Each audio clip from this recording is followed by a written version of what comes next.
Bonjour, bienvenue à l'enregistrement du culte prévu pour le baptême de notre Seigneur Jésus-Christ le premier dimanche après l'Épiphanie. Aujourd'hui, nous allons entendre la question « Qui est Jésus ?» et la réponse du Père. Celui-ci est mon Fils bien-aimé, qui a toute mon approbation. Nous commençons avec l'introïde.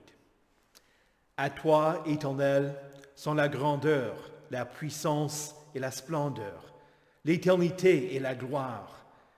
J'ai trouvé mon serviteur David. Je l'ai désigné par onction avec mon huile sainte.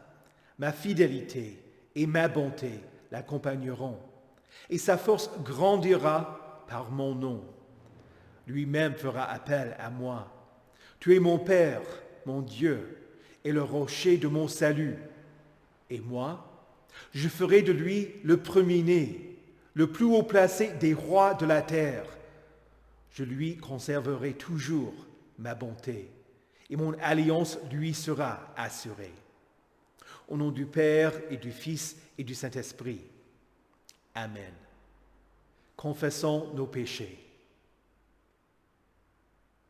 Dieu Tout-Puissant, Père miséricordieux, je confesse devant toi, moi, pauvre et misérable pécheur, toutes mes iniquités et mes péchés par lesquels je t'ai offensé et mérité ta juste colère et ton châtiment, dans le temps et dans l'éternité.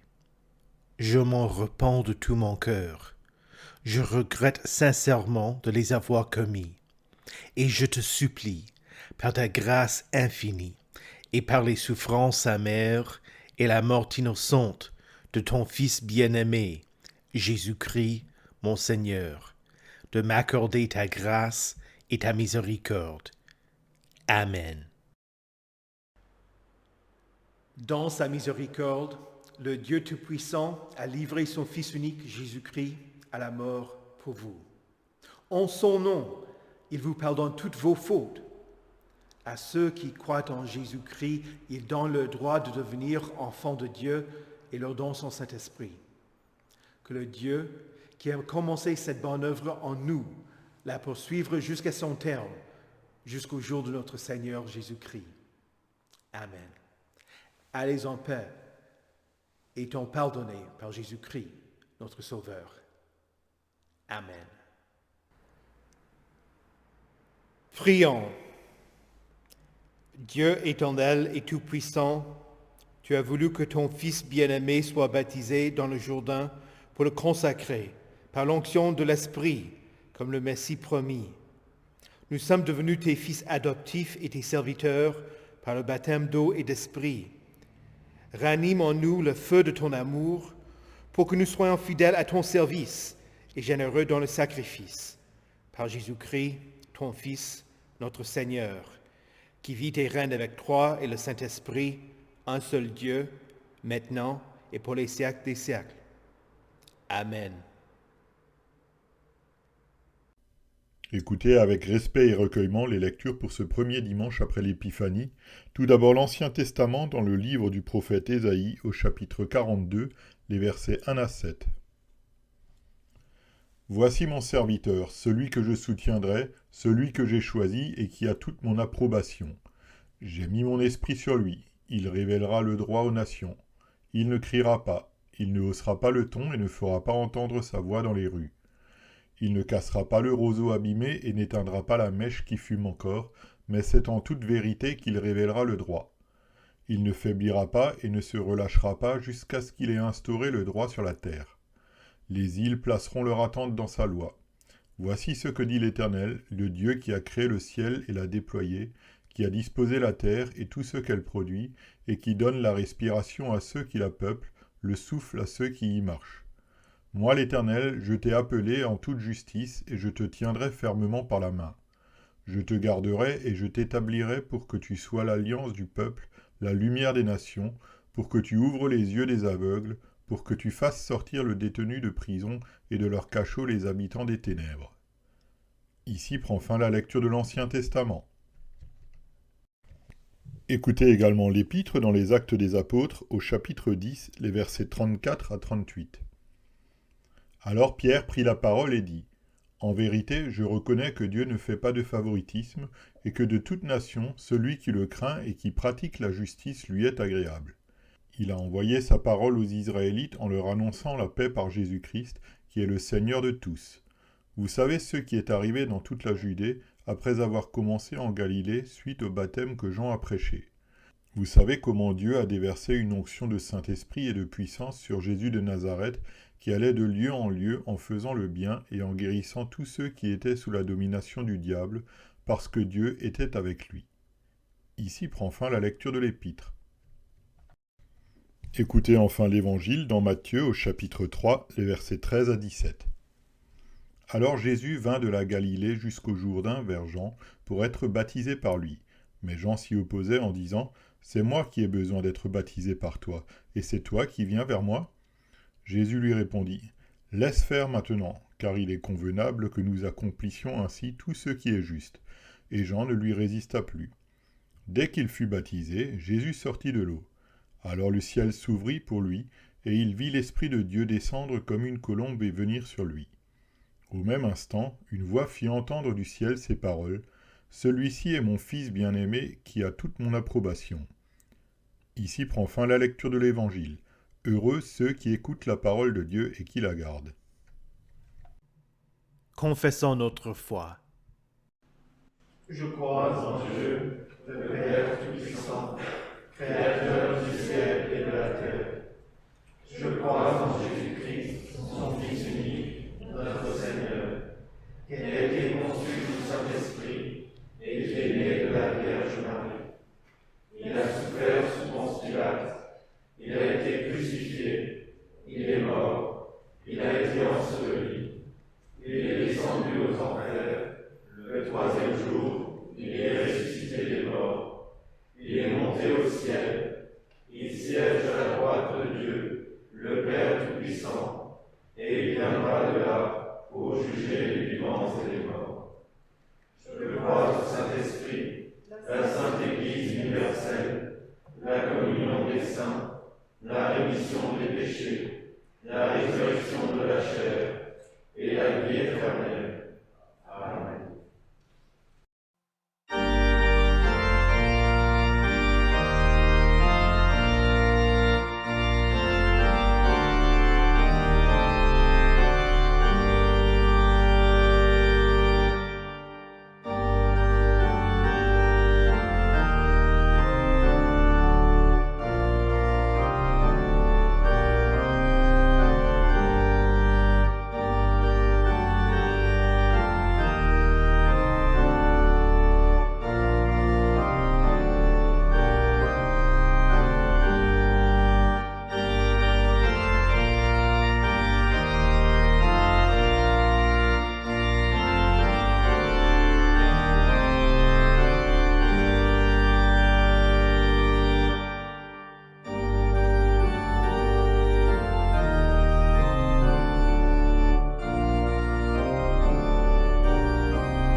Prions. Dieu Tout-Puissant, la vie éternelle, c'est que tes disciples te connaissent, le seul vrai Dieu, et celui que tu as envoyé, Jésus-Christ. À travers son enseignement et la prédication de ta sainte parole, que nous te connaissions et grandissions par la foi en son nom. Amen. Saint de Dieu, précieux et bien-aimé, que la grâce et la paix vous soient données de la part de Dieu notre Père et du Seigneur Jésus-Christ. Amen. Le baptême de Jésus-Christ est l'événement déclencheur de son ministère.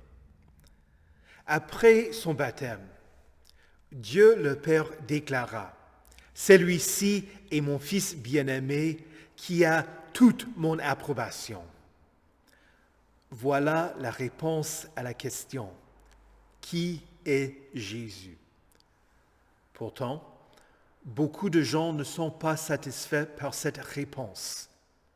Ils ont continué à proposer leurs propres idées, à énoncer leurs propres avis, à offrir leurs réponses.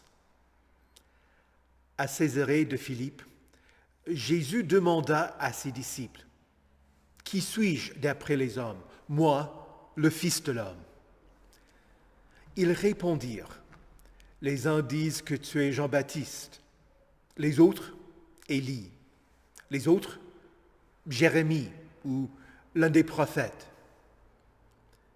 Et d'après vous, qui suis-je » leur dit-il. Simon-Pierre répondit, « Tu es le Messie, le Fils du Dieu vivant. » Voilà la réponse que le Père lui avait révélée à travers l'enseignement de Jésus. Clive Staples Lewis, C.S. Lewis, écrivain, professeur de littérature anglaise et défenseur de la foi chrétienne, a dit que Jésus est soit menteur, soit fou, soit le Seigneur. Comme il avoue être l'Éternel, ce sont nos choix. Jésus prétend être la vérité. Alors, s'il nous ment, nous ne pouvons accepter ce qu'il nous dit, ni de la vie, ni de la mort, ni de la moralité. Si Jésus est menteur, il faut rejeter tout ce qu'il enseigne. Et nous ne devons pas lui faire confiance. Si Jésus est fou, nous ne pouvons pas le considérer comme étant un bon enseignant, un rabbin ou un gourou. Nous lisons dans 1 Corinthiens au chapitre 15, « Si Christ n'est pas ressuscité, votre foi est inutile. Si ce n'est pour cette vie seulement que nous espérons en Christ, nous sommes les plus à plaindre de tous les hommes. Si nous suivons les enseignements d'un fou, nous sommes également fous. Si Jésus est l'Éternel, s'il est le Fils du Père, s'il est Dieu incarné, il faut l'écouter, il faut apprendre de lui. Il faut faire confiance à ses promesses. Et nous avons des raisons de croire qu'il est le Seigneur. Les prophètes de l'Ancien Testament ont prédit son arrivée et ce qu'il allait accomplir. Il a fait des miracles que personne n'avait jamais vus auparavant. Il a indiqué qu'il allait souffrir, mourir, être enseveli et être ressuscité des morts le troisième jour. Et nous avons reçu ceci comme le témoignage des apôtres qu'il valait mieux mourir que de renoncer à celui qu'ils connaissaient comme étant Dieu. Dieu nous a créés d'après son image. La tentation devant nous, c'est de faire un Dieu à notre image, de façonner une idole que nous appelons Jésus, mais qui ne ressemble pas à celui que nous révèlent les Saintes Écritures. Si nous créons un Jésus selon notre image, nous risquons de rater le Jésus de la Bible. Si nous voulons connaître le vrai Jésus, Dieu nous le présente à travers la parole. Quand nous lisons la parole, notre point de départ ne devrait jamais être de commencer avec l'image de Jésus que nous avons en tête, mais plutôt de poser la question, qui est le Jésus que ce texte révèle? Par exemple, à Noël, nous avons entendu que Dieu s'est fait homme. La parole est devenue chair.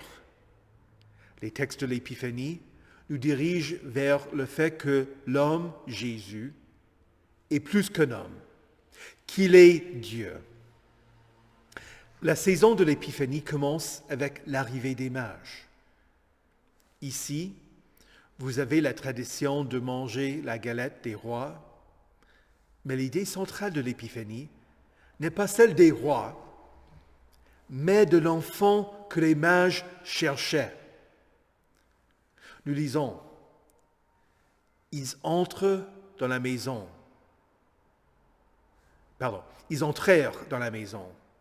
virent le petit enfant avec Marie, sa mère, se prosternèrent et l'adorèrent. Et voilà, nous trouvons le Jésus du texte. L'enfant qu'ils ont trouvé, c'est l'Éternel qu'ils ont loué.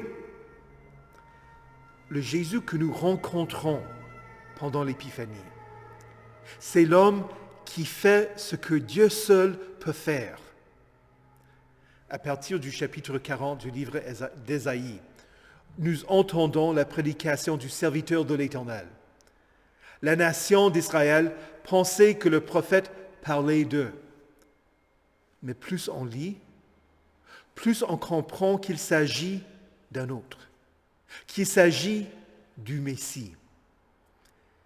L'Éternel en parle. Voici mon serviteur, celui que je soutiendrai, celui que j'ai choisi et qui a toute mon approbation.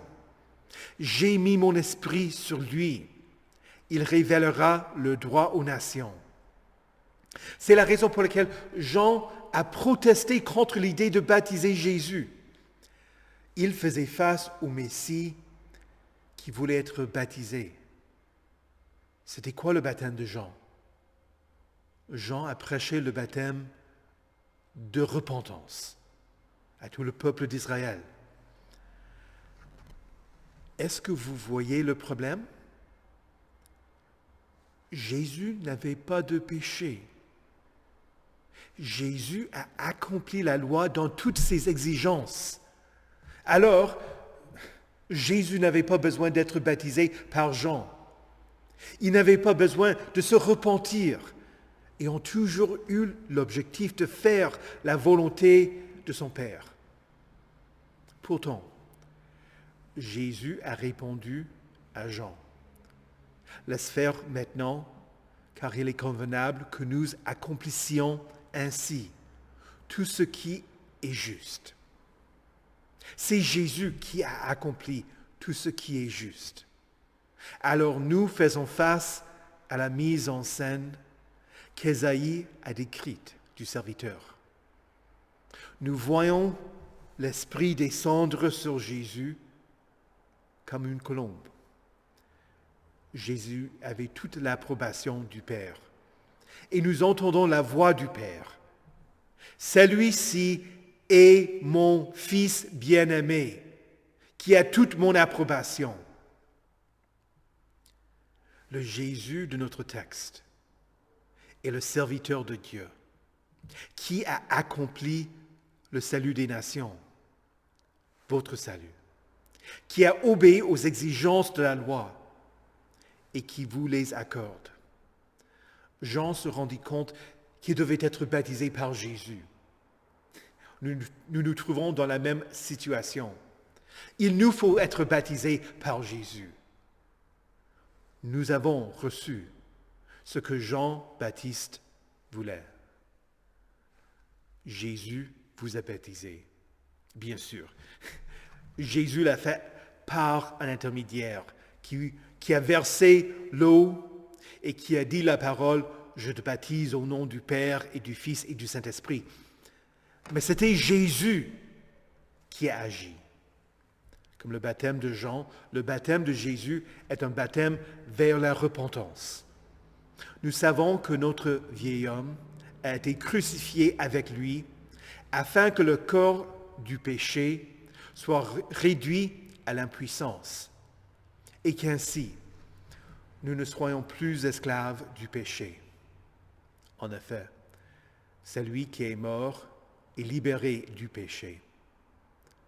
Comme enfant de Dieu, offrez votre corps comme un sacrifice vivant, saint, agréable à Dieu. Le culte n'est pas seulement ce qui se passe le dimanche matin. Le culte quotidien, c'est plus que la lecture du petit carnet chaque jour.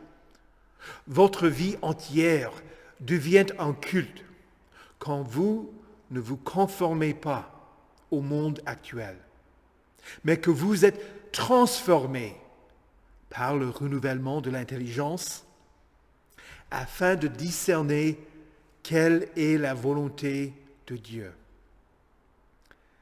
Mais le baptême de Jésus est plus que le baptême de Jean.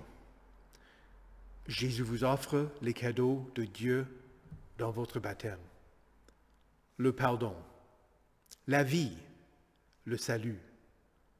Vous devenez fils de Dieu. Vous devenez héritier du royaume de Dieu. Vous recevez le Saint-Esprit. Vous recevez la foi. Vous vous êtes revêtus de Christ. Le baptême en Christ ajoute à votre compte l'obéissance de Jésus, sa mort innocente, sa résurrection des morts vers la vie éternelle. Jésus prend vos péchés et il vous donne son innocence. Et ainsi, vous entendez la parole du Père. Celui-ci est mon Fils bien-aimé qui a toute mon approbation. Jésus n'est pas menteur. Jésus n'est pas fou. Il est le Seigneur qui a été baptisé à la rivière Jourdain pour accomplir tout ce qui est juste.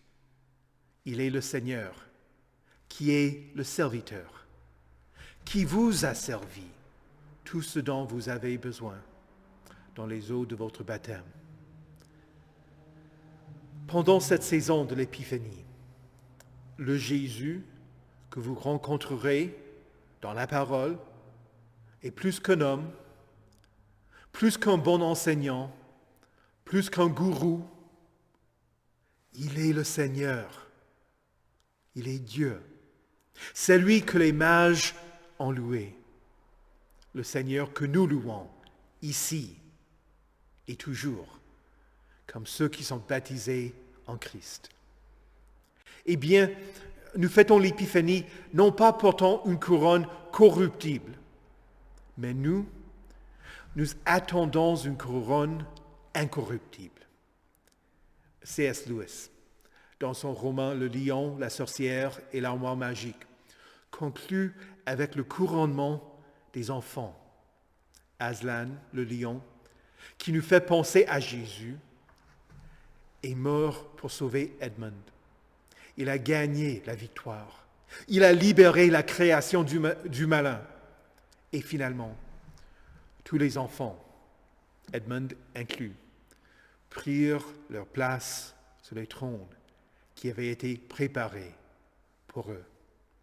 Et Aslan dit, celui qui est une fois roi ou reine à Narnia, l'est pour toujours. Soyez-en dignes, fils d'Adam. Soyez-en dignes, fille d'Ève, déclara Aslan. Chers saints, vous êtes rois et reines dans le royaume de Christ. Soyez-en dignes. Et Jésus vous promet, sois fidèle jusqu'à la mort, et je te donnerai la couronne de vie. Au nom de Jésus, Amen. Prions. Ô Dieu, lumière des nations, nous te sommes reconnaissants de ce que tu fis briller la lumière de l'étoile pour que les mages non-juifs cherchent ton Fils nouveau-né. Illumine nos chemins pour que nous marchions dans la lumière de Christ, lui offrions nos dons et nous prosternions devant lui. Révèle ton Fils aux citoyens de cette nation qui ignorent la bonne nouvelle du salut. Que l'œuvre de nos paroisses brille dans nos communautés paroissiales, pour que d'autres viennent à Jésus, c'est lui qui est la vérité. Seigneur, dans ta miséricorde, écoute notre prière. Ô Dieu notre Père, accorde-nous la repentance, pour que nous ne persistions pas dans le péché, mais vivions une vie nouvelle dans l'espérance de la résurrection à venir, quand Jésus reviendra plein de gloire pour juger les vivants et les morts. De la même manière que tu déclaras de Jésus qu'il est ton Fils bien-aimé, qui a ton approbation, que nous vivions afin de te plaire. Seigneur, dans ta miséricorde, écoute notre prière. Ô Dieu, nous te prions pour les membres de nos paroisses qui sont malades, qui sont seuls, qui luttent contre les tentations, qui sont épuisés et qui ont toutes sortes d'autres difficultés. Que nous soutenions, encouragions et prions les uns pour les autres, sachant que tu exauces nos prières. Seigneur, dans ta miséricorde, écoute notre prière. Ô Dieu éternel, que nous nous émerveillons de tes œuvres, te louions et te glorifions. Nous te sommes reconnaissants pour toute ta création. Au commencement, tu as mis de l'ordre dans le chaos de la terre. Pourtant, nous observons que tout retourne vers le chaos. Aide-nous à prendre soin de ce monde et de nos prochains. Quant à ceux qui veulent n'en faire qu'à leur tête, rejeter ta sainte loi et être une loi pour eux-mêmes, retiens-les pour qu'ils ne fassent pas du mal aux autres. Bénis les parents qui veulent enseigner à leurs enfants le chemin qui mène à la vie, dans l'espoir qu'ils se conforment à ta sainte parole. Protège ceux qui sont en possession d'autorité et qui nous défendent. Quand l'ennemi sème la zizanie dans ton Église, aide-nous à reconnaître les faux enseignants et à les rejeter pour que tout se fasse avec bienséance et avec ordre. Seigneur, dans ta miséricorde, écoute notre prière. Ô Dieu, qui nous fait désirer ce qui est saint, choisir ce qui est juste et accomplir ce qui est bon, donne à tes serviteurs la paix que le monde ne peut donner, afin que nos cœurs s'attachent à tes commandements et que, délivrés de la crainte de tout ennemi, nous puissions vivre dans le calme et la tranquillité. Seigneur, dans ta miséricorde, écoute notre prière. Seigneur, conduis-nous à ton royaume et enseigne-nous à prier. Notre Père, qui es aux cieux, que ton nom soit sanctifié, que ton règne vienne, que ta volonté soit faite sur la terre comme au ciel. Donne-nous aujourd'hui notre pain de ce jour. Pardonne-nous nos offenses, comme nous pardonnons aussi à ceux qui nous ont offensés. Et ne nous laisse pas entrer en tentation, mais délivre-nous du mal, car c'est à toi qu'appartiennent le règne, la puissance et la gloire, au siècle des siècles. Amen. Recevez la bénédiction de l'Éternel. Que le Seigneur vous bénisse et vous garde. Que le Seigneur fasse luire sa face sur vous et qu'il vous accorde sa grâce. Que le Seigneur tourne son visage vers vous et qu'il vous donne sa paix. Amen.